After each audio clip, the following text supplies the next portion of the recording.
en el morbo que caímos la vez pasada, que dijeron que habían testigos que no habían sido interrogados, contrainterrogados, y esto ha sido de alguna manera el talón de Aquiles de estos procesos. Vamos a decirlo así, el talón de Aquiles, ¿por qué? Porque se cuestiona reiteradamente que los testigos no fueron interrogados, que no fueron contrainterrogados en el juicio. Entonces yo pienso que en esta oportunidad el reto del órgano judicial y del Ministerio Público es la transparencia total en la ejecución de la audiencia. Cuando el Ministerio Público dice, no, tú tienes que hablar de este año a este otro año, ya eso mandó un mal mensaje a buena parte de la población que vio con desconfianza lo que se estaba haciendo. Y eso a ellos terminaron siendo premiados con el famoso. Comenzamos con la primera tertulia de martes. De martes. Esa voz es la del doctor José Abel Almengor. ¿Cómo estás? Muy buenos días, Guillermo. Ahora sí. Un gusto saludarte, a tu fina audiencia, un feliz año, que ya han pasado 13 días, ¿no? Han pasado 13 días, pero yo pensé que la gente venía con ganas y están todos desguañangados, están todos vueltos leña. Todos están enfermos, resfriados. Tienen un problema, Catiuca tiene un problema, está enferma. Bueno, la pobre Katy tenía una tos terrible. Wow. ¿Te acuerdas? Sí. Entonces está en eso. Hitler estaba aquí ayer, pero de verdad que se estaba muriendo aquí. Hoy mandó otra. Yo estaba mirando a Diego y dije, chuleta, vas a tener que llamarle a la ambulancia porque este está mal. Así que saludo a don Hitler Cigarrita y Néstor dice que está enfermo. Así que. Alergia, no sé. ¿Por qué no sea el programa? Sé que habló con algún panameñita de la otra facción. Saludos a don Néstor, hombre. Oye, José Abel, viene el tema de Odebrecht.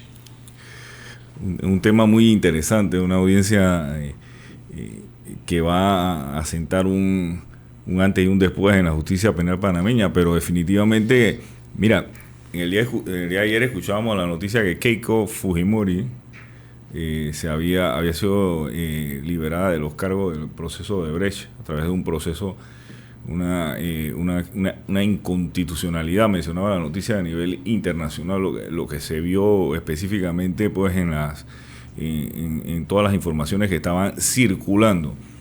De igual manera, en Brasil hemos observado nulidades que guardan relación incluso con el actual presidente de Brasil, Lula da Silva. Sí. Nulidades del proceso de Odebrecht. En Panamá nosotros en este momento tenemos una fuerte expectativa de ese caso, y definitivamente este caso para la comunidad es un caso que tiene matices internacionales, es decir que hay una comunidad de prueba. Los países han estado intercambiando información a nivel internacional porque muchos de los temas entre los que tienen pues el origen y el destino de los fondos han requerido del intercambio de información entre los diferentes países. Es decir, la figura conocida como la asistencia internacional. Y esta figura de la asistencia internacional es importante porque se basa sobre el principio de la reciprocidad. Cómo los países pueden darnos información que nos permiten completar un rompecabezas que no tenemos porque son casos con matices evidentemente internacionales. En ese sentido, en Panamá hace ya algún buen par de años, yo te estoy hablando del año 2017, 2018, porque tocó participar en esa audiencia de validación de acuerdos como representante del Colegio Nacional de Abogados, lo que era esa época yo presidía una comisión que era la Comisión de Derecho Penal, y ahí se validaron una serie de acuerdos con personas de Brasil, específicamente testigos de Brasil. Estos testigos de Brasil habían brindado una serie de declaraciones, y esas declaraciones fueron validadas en este acto de audiencia en presencia del juez en ese momento, el juez Carrasquilla, que era un juez específicamente del sistema inquisitivo mixto, el juez octavo de circuito de lo penal. Eso hoy en día ha variado porque los juzgados se han reducido y ya nada más quedamos con un solo juzgado de descongestión o de descarga, que es el que va a llevar adelante ese proceso. Cuando se validaron esos acuerdos, las personas se le hicieron una serie de preguntas, específicamente si los mismos pues habían sido coaccionados, si habían sido de alguna manera se le había llevado a declarar esas esas informaciones. Esas declaraciones son determinantes para la teoría del caso fiscal. Eso hay que decirlo. Y lo principal que se persigue en este proceso, hay dos aristas. Uno, la arista de mandar un mensaje de no impunidad, que es lo que dicen algunos grupos que escuchamos a diario a nivel nacional.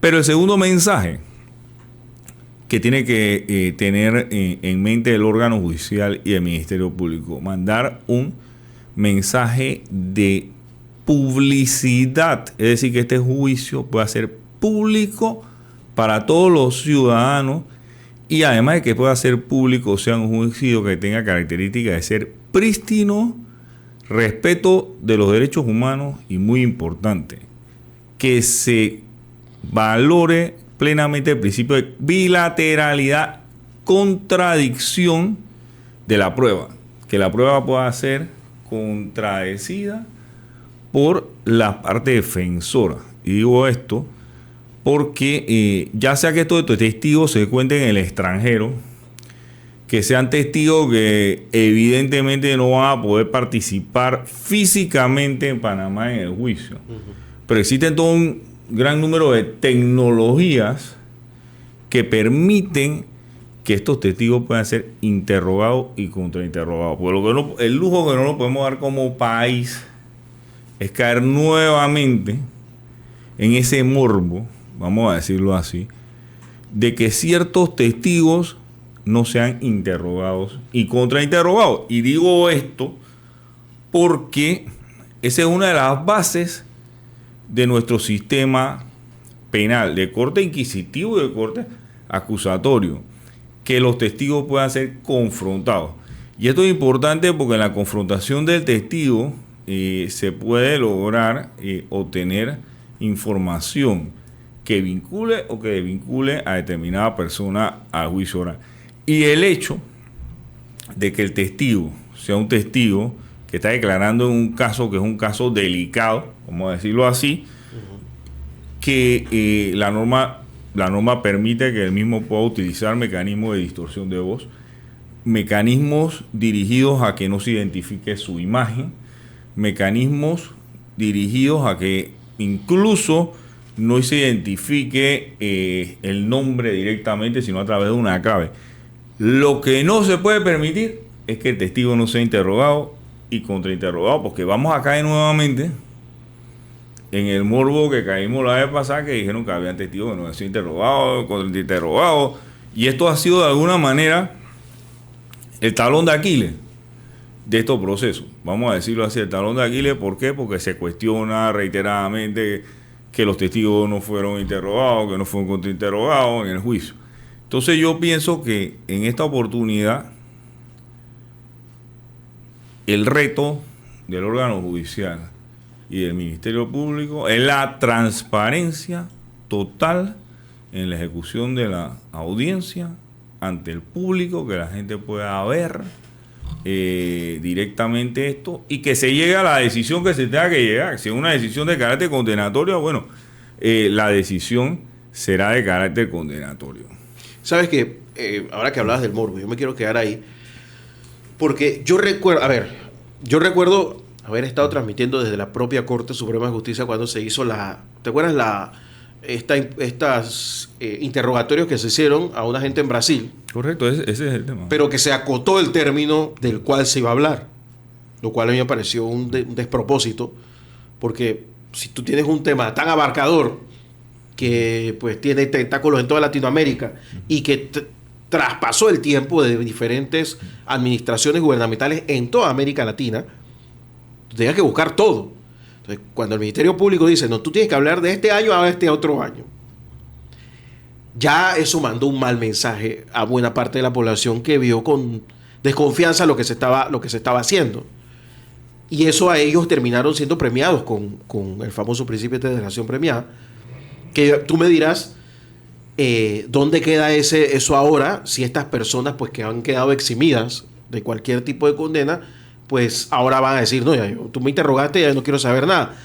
Porque hay algunos temas que a mí me gustaría tratar de entender. Yo, de la poca información que manejo, sé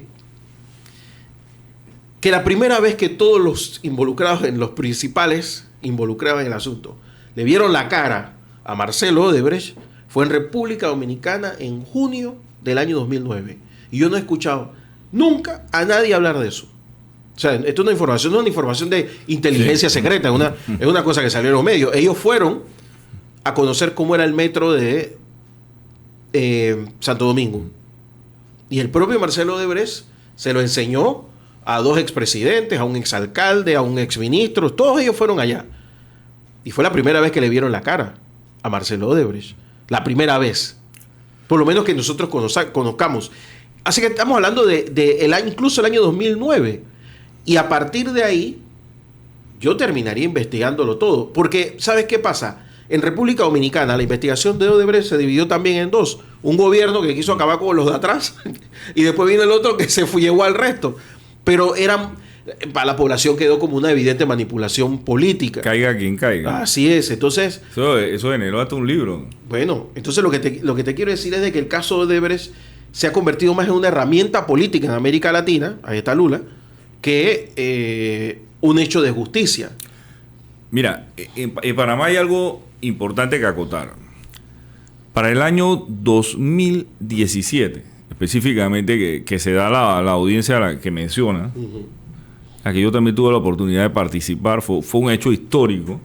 Esa audiencia invitaron a gran cantidad de personas de la prensa. Para el año 2017, el talón de Aquiles de la delación premiada y la cooperación efectiva con la justicia era que específicamente estábamos ante procesos que estaban siendo investigados bajo el corte del proceso penal inquisitivo mixto. En el proceso penal inquisitivo mixto, la colaboración específicamente en materia de los delitos en general y en materia de los delitos relacionados con drogas que estaban en el artículo 23 de la ley 23 de 86, reformado por la ley 13 de 94. Específicamente en materia de delitos relacionados con drogas, donde estaba un poquito más desarrollado lo que era la colaboración efectiva con la investigación, pero ni en materia de delitos relacionados con drogas, ni en materia específica de delitos convencionales, la colaboración efectiva obligaba o le daba la obligación al juez de rebajar la pena, ni de perdonar la pena. No era obligatorio. El fiscal se lo proponía a la persona lo aceptaba y la persona quedaba a merced de que el tribunal decidiera que esa información que había brindado era realmente relevante para proceder a rebajar la pena. Era el fiscal era el que tenía que proponer ante el juez y el juez decidirlo. Estaba en la capacidad del juez decidirlo o no. Esto traía algún tipo de problema de credibilidad en este instituto de la colaboración efectiva con la investigación, porque realmente no había una obligación del juez de rebajar la pena. Entonces esto ponía en jaque el instituto de la colaboración efectiva con la investigación. Entonces, ¿qué se hizo? Se hizo una reforma en el año 2017 en donde se señaló que se ponía en vigencia la delación premiada contenida en el Código de Procedimiento Penal para los delitos de corte acusatorio mixto. Se ponía en vigencia en los casos del sistema inquisitivo mixto, específicamente el tema de la colaboración efectiva con la investigación y de la delación premiada. Esto entraba en vigencia en los casos del sistema inquisitivo mixto. Pero mire el tema, lo interesante que es. La colaboración efectiva con la investigación, la delación primaria, que entraba en vigencia en procesos que ya estaban en curso y entraba en vigencia para producir pruebas que no iba a ser a favor de la persona, sino que iba a ser en contra. Es decir, un instituto que iba a entrar en vigencia en un sistema y en procesos que ya estaban andando y que era para producir pruebas que no iba a ser a favor, sino en contra. Entonces, ¿qué sucede? En el sistema acusatorio mixto que entró en vigencia en Panamá, en la ciudad de Panamá, en septiembre del año 2016, ese instituto de la delación premiada tiene las siguientes características. 1.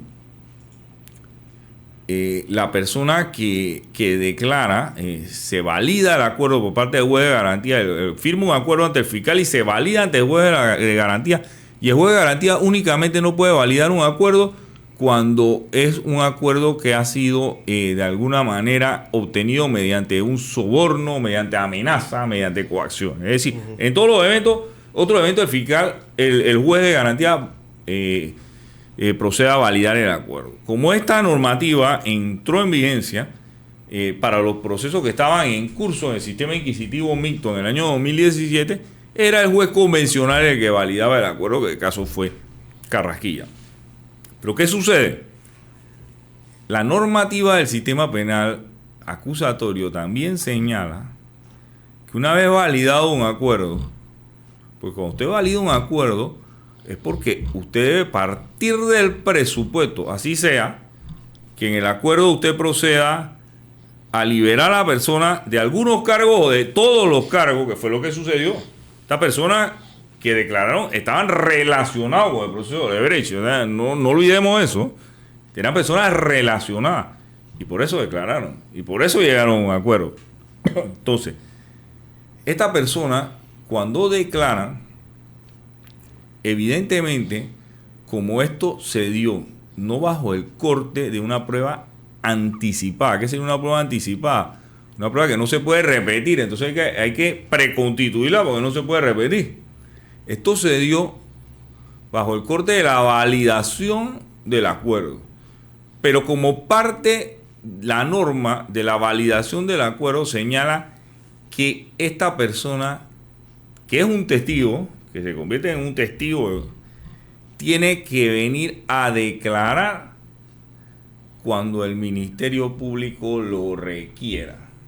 Es decir, si en la audiencia que se requiere que estas personas vengan a declarar para sustentar sus argumentos en oralidad, estas personas no concurren a declarar, el acuerdo se echa para atrás.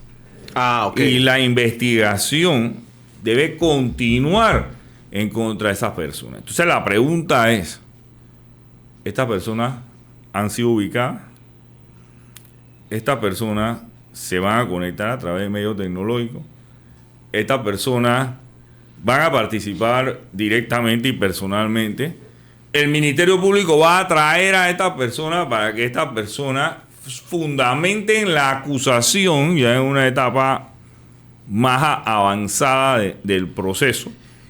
Y después de tanto tiempo. Esta persona va a ser sometida al interrogatorio y al contrainterrogatorio de la defensa para nosotros poder tener la certeza del castigo, sí, y la certeza además de que esto no se vaya a convertir nuevamente en un sinnúmero de recursos de toda naturaleza que van a surgir producto de que probablemente se diga que esa decisión que se tome no es una decisión que está blindada, que es una decisión que... Entonces, definitivamente que, y yo he escuchado en muchas ocasiones a personas que dicen que en Panamá esto ha demorado demasiado, que la justicia tardía no es tardía, no es justicia,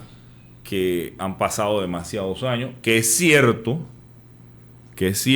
ha pasado demasiado tiempo, que hay personas que están sometidas a estos procesos casi 10 años, sí, es cierto, pero el lujo que no nos podemos dar es que estos procesos continúen más tiempo. Bueno, pero es que también aquí hay una verdad. Los involucrados, o por lo menos los supuestos involucrados, los que están dentro del proceso, gobernaron durante 10 años. Uh-huh.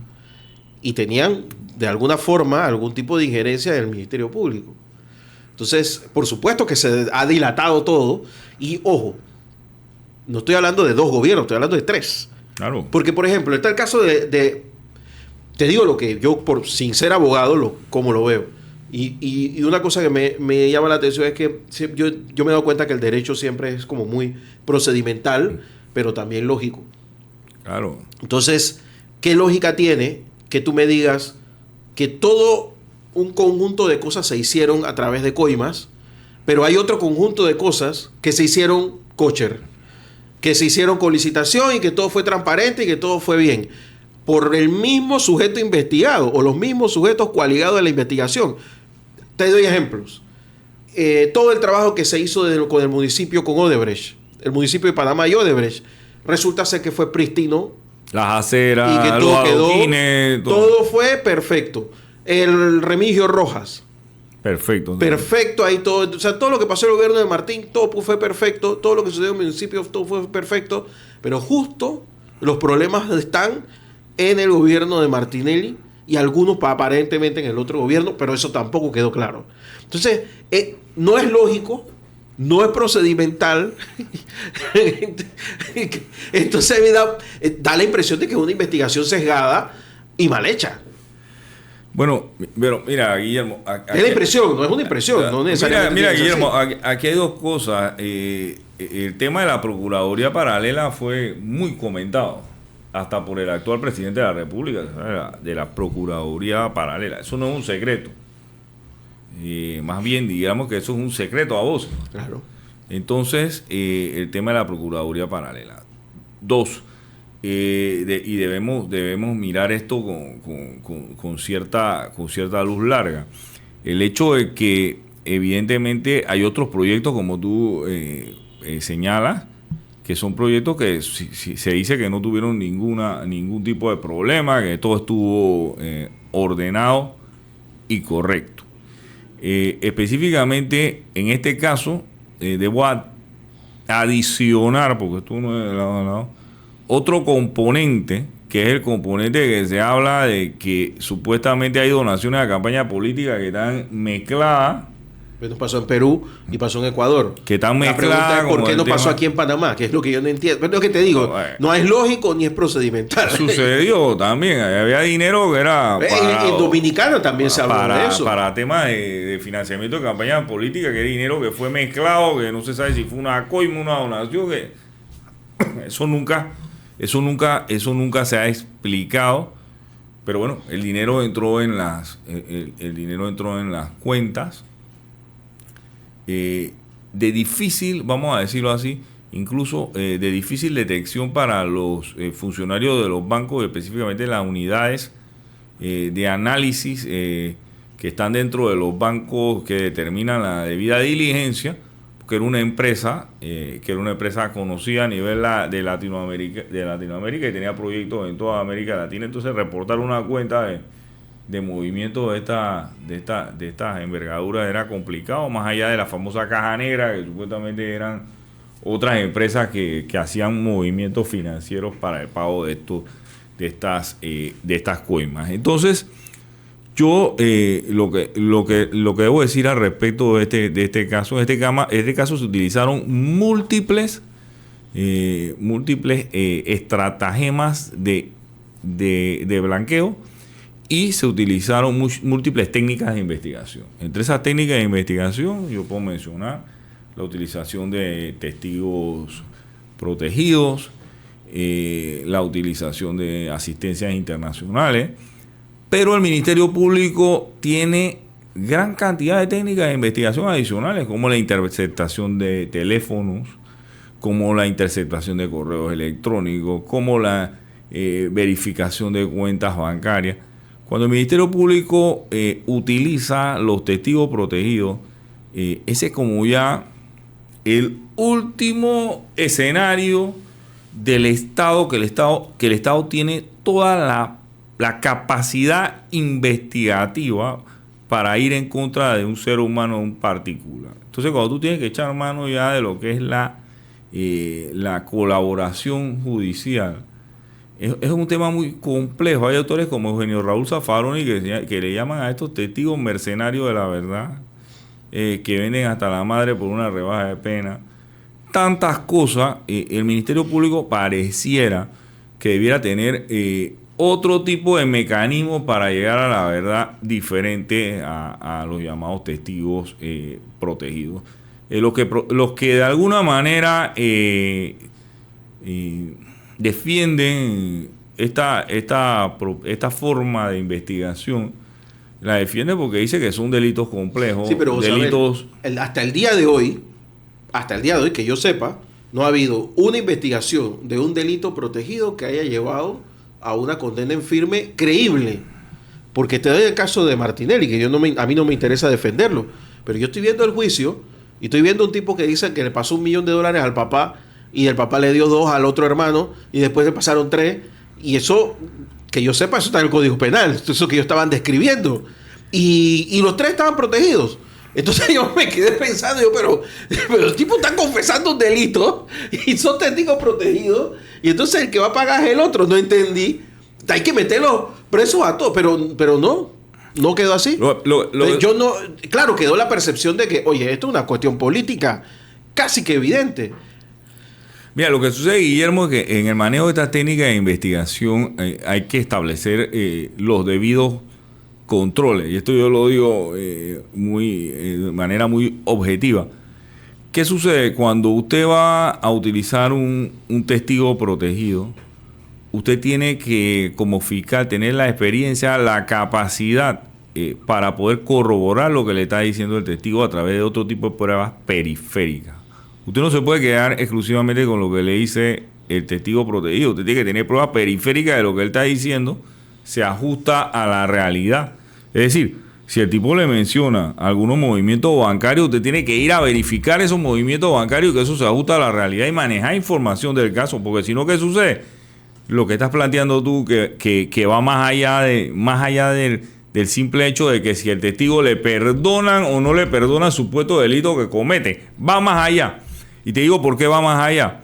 Porque sí, esta figura del testigo protegido, que es defendido por muchos y defendido por muchos por el hecho de que pareciera que es el único mecanismo para entrar en una supracultura, una subcultura delincuencial en la cual el ciudadano común no está. O sea, si yo quiero infiltrar una organización criminal dedicada al trasiego de droga, una banda, una pandilla, yo tengo que conocer esos hechos a través de un tercero que está infiltrado en ese lugar y que de alguna manera puede burlar los controles que implica estar insertado en ese lugar, porque un particular no va a poder burlar esos controles, va a tener difícil entrar a menos que sea introducido a través de un agente encubierto, y de igual manera tiene que ser introducido a través de un tercero. ¿Pero qué?